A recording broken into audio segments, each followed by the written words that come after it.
Oi! Hoje nós vamos falar sobre a embriologia do pâncreas. E aí, para começar a falar sobre essa glândula, nós temos que voltar para aquele nosso conceito do intestino primitivo. Então vamos lembrar lá, a gente tem o intestino primitivo, ele é dividido em intestino anterior, intestino médio e intestino posterior. Desses três, de onde é que o pâncreas vai surgir? Do intestino anterior. Então, eu tenho aqui o intestino anterior, a porção caudal do intestino anterior é de onde vai surgir esse pâncreas. Exatamente nessa porção caudal a gente vê já na imagem. Mas imagine aqui que eu sou intestino anterior, certo? Então aqui eu estou nessa posição de intestino anterior. E aí como é que o pâncreas vai surgir? Onde é que ele vai surgir? Vai surgir aqui na frente, um broto pancreático ventral. Então surge um broto, ele é menor, pequenininho, porque vai ter um outro também aqui atrás que vai aparecer, que é o broto pancreático dorsal. Então surge um broto pancreático ventral e aqui atrás um broto pancreático dorsal. O que vocês têm que pensar é que é nessa posição aqui. Então, o broto surge aqui, anteriormente, enquanto que o outro broto vai surgir aqui, posteriormente. Esses dois brotos, eles têm algumas características diferentes. A primeira característica aí está relacionada à posição. Um é ventral, o outro é dorsal. Segunda característica, o tamanho. O broto pancreático ventral, ele é menor do que o broto pancreático dorsal. Isso significa que o broto ventral, ele vai participar da formação de uma parte menor do pâncreas do que o dorsal, já que o dorsal ele é maior. E uma terceira diferença entre eles é a origem embrionária. Sim, mas eles não vieram do intestino anterior? Sim, vieram do intestino anterior. Só que lá no intestino anterior, no endoderma desse intestino anterior, nós temos células, chamadas de células endodérmicas, que são bipotenciais. Eu já ouvi falar dessas células bipotenciais. Onde foi que a gente viu? Lá no fígado. Quando a gente estava falando de embriologia do fígado, nós vimos nessa porção caudal aí do intestino anterior. Existem células endodérmicas que, quando estimuladas, elas podem se diferenciar. Elas são bipotenciais. Por que bipotenciais? Porque elas podem formar o fígado, mas elas podem formar o pâncreas também. Então, a depender da sinalização que chegue aí nessa região, essas células ou vão se diferenciar em fígado, divertículo hepático, ou vão se diferenciar nesses brotos. O que faz com que elas se desenvolvam para um lado ou para o outro? Se for para se desenvolver em divertículo hepático, eu preciso do FGF, que é produzido pelo coração. Então, existe lá o fator de crescimento de fibroblastos, chamado de FGF do tipo 2, que o coração secreta durante o seu desenvolvimento. Se esse FGF que vem do coração estimular essas células endodérmicas, elas se diferenciam em divertículo hepático.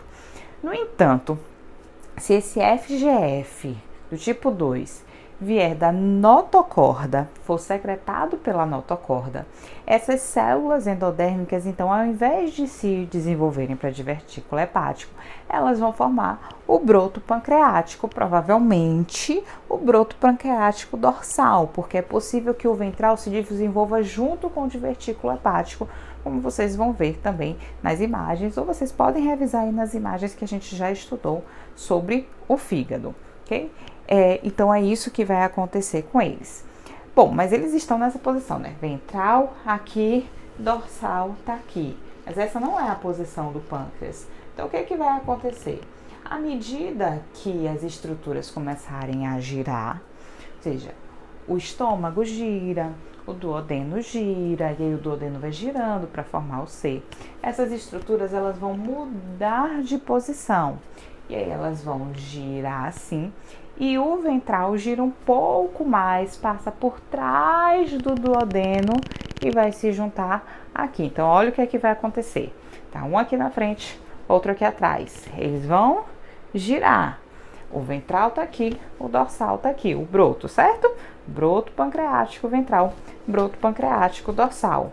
Quando eles girarem, rotacionar, o ventral vai para o lado direito e o dorsal vai para o lado esquerdo. Só que o ventral gira um pouco mais.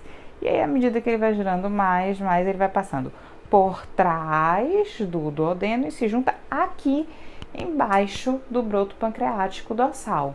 Então, como ele foi lá por trás do duodeno e se juntou aqui ao broto pancreático dorsal, ele vai formar aqui o processo uncinado e a parte inferior aqui da cabeça do pâncreas. Então, seria desta forma que a gente tem aí o desenvolvimento do pâncreas a partir desses dois brotos. Sendo que com essa rotação do broto pancreático ventral, isso também acaba mudando a posição da abertura biliar.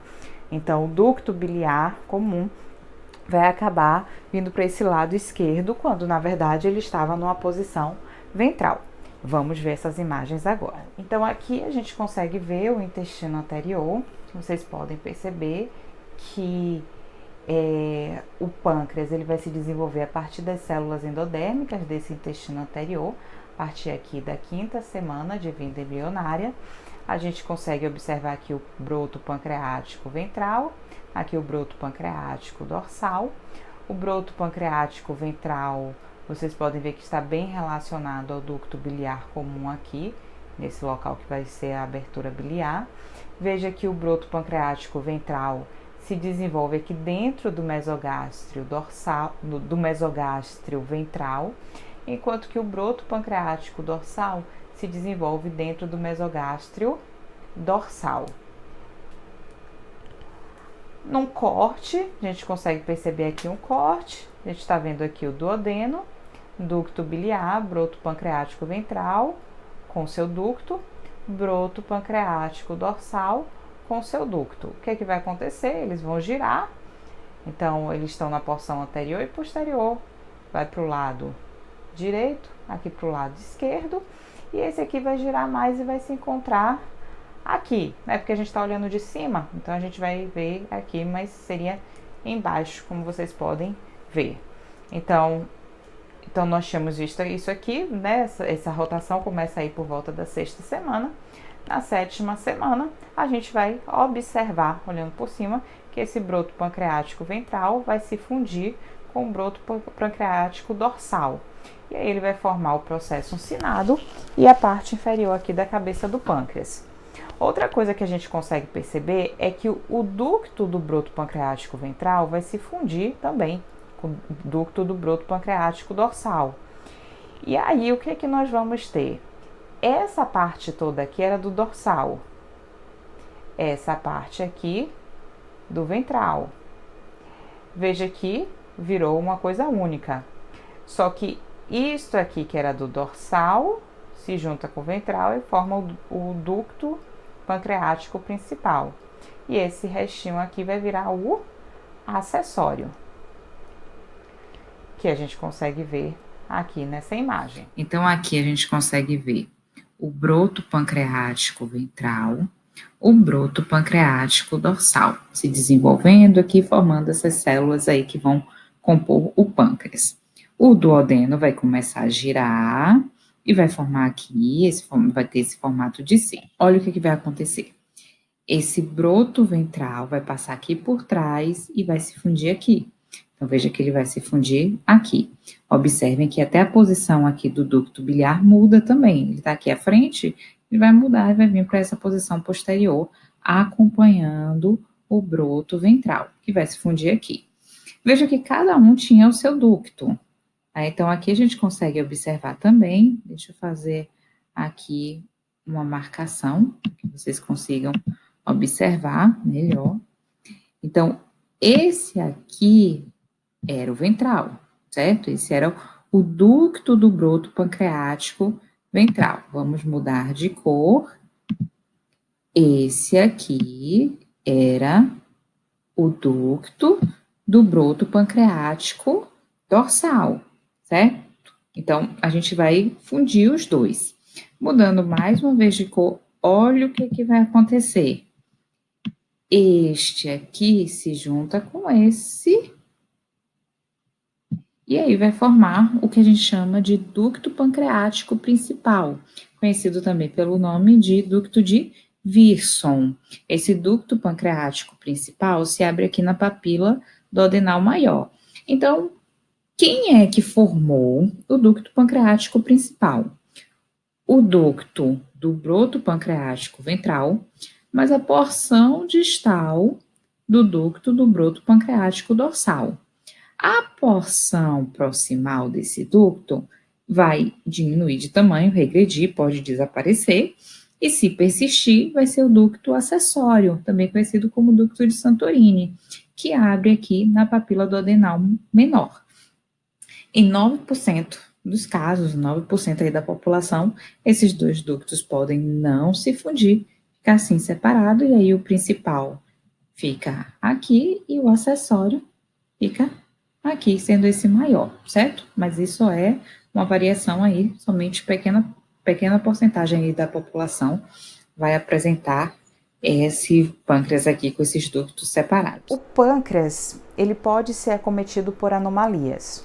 Uma das anomalias que, embora seja rara, pode acometer o pâncreas é chamado de pâncreas anular, ou seja, é o pâncreas formando um anel.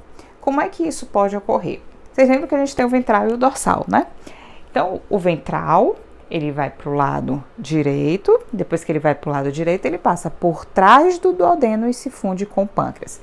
Agora, imagine que o ventral, antes de se fundir com o broto pancreático dorsal, ele se bifurcou, ele se dividiu. E aí, ele vai uma parte dele por trás e outra pela frente. O que vai acontecer se for uma parte por trás e outra pela frente? Vai abraçar o duodeno. E ao abraçar o duodeno, forma um anel em torno do duodeno. Vamos ver na imagem. Conseguimos ver aqui que o ducto pancreático ventral se dividiu em duas porções. Veja que aqui uma parte vai pela frente do duodeno, outra vai por trás e depois se funde, formando um anel em torno desse duodeno. E ao abraçar o duodeno, o que isso pode ocasionar? Inicialmente pode não ocasionar nada, certo? Ele pode abraçar, formar esse anel em torno do duodeno e o duodeno continuar a funcionar direitinho, passando tudo, funcionando perfeitamente. Se esse pâncreas inflamar, aí ele pode apertar, pode obstruir o duodeno.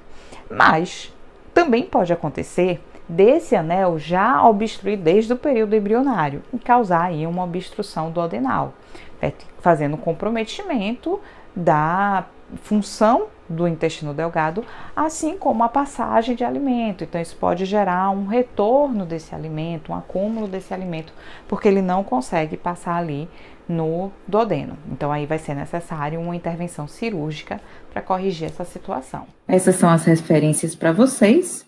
Eu indico para vocês o Embriologia Clínica de Moore e uma complementação com a Embriologia de Langman.